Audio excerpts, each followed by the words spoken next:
So I want to ask, like, how do you manage a team, and how do you help your people through a time like this, where there's also in their lives, within their job and within their personal lives, there's a lot of complexity and uncertainty.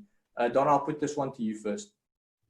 Yeah, Lo, I think if you're in an industry that's been severely influenced, and I know that's definitely the case for a lot of businesses in the tourism and hospitality space, and you look truthfully at your numbers, and you know that the runway of the business is very limited, then it might be good to have discussions with staff transparently and say, listen, to be truthful with you, we've only got a runway up until end of September. I can guarantee your salary up until then, but after that, we're going to have to see how the future looks, the uncertainty part of it.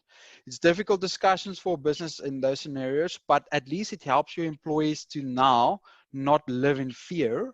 They can be proactively during this time, and they can do some personal cost cutting themselves and making some decisions on that. So that will just really help a staff member in that scenario. Let's say your industry is perhaps not that severely influenced, but you are impacted and influenced, and there is uncertainty.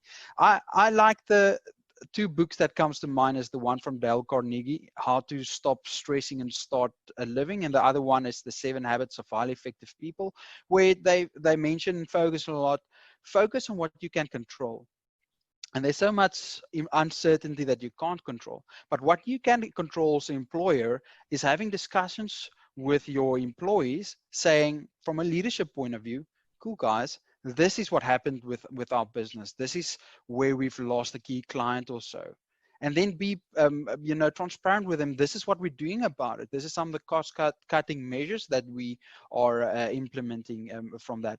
And then sharing the vision casting, and say, listen, this is what we can do. This is how we vision casting and milestones. This is what we can do to rectify the scenario and get their buy-in into that. They're part of the solution as well. Some milestones and critical numbers, and then really just focus on what you can control. Just making sure that they get checked in frequently, even though there's uncertainty. Do they get checked in frequently? Are they okay from an HR point of view, etc.? Just really just helping them, because this is also an opportunity for your staff members to put up their hands as leaders in unprecedented times, to be part of solutions and to come up with solutions, and you need to create that platform for that. So yeah, definitely addressing the uncertainty. I know financial security is also a big uncertainty for them, where you can give more feedback on that. Please consider it. And just be transparent and truthful with your staff. Yeah, it sounds to me like kind of communication, like all the time, as much as you can. Make sure that there's clarity and that there's a message going out from your leadership team to the rest of the team all the time. That even if the scenario is, whether it's okay or whether it's bad or whether it's horrible, that at least there's clarity and that everyone has eyes on what's going on right now, so that they can make decisions in accordance with that. Valero, on the people front, is there anything you'd still like to add in terms of how does one go about managing a team in this chaotic time? Agree with Donna. The most important rule is transparency. Be as transparent as possible, and then with that, vulnerability.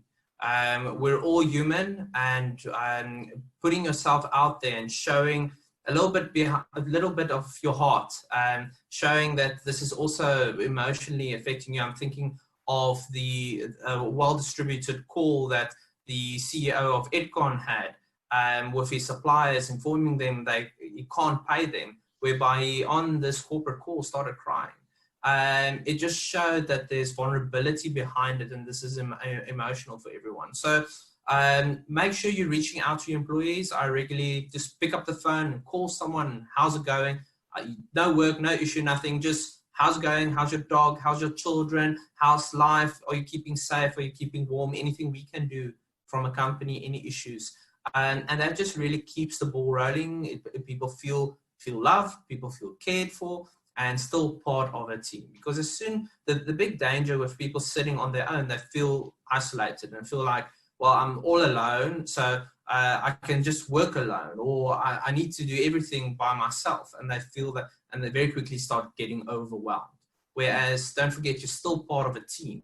You're just not physically next to each other. So we can still work together, but we really need to go that extra mile to reach out and help each other and be vulnerable.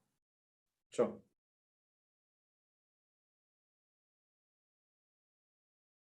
Hey, Lau here, one of the founders of Outsourced CFO. If you enjoyed this video, make it official. Click subscribe.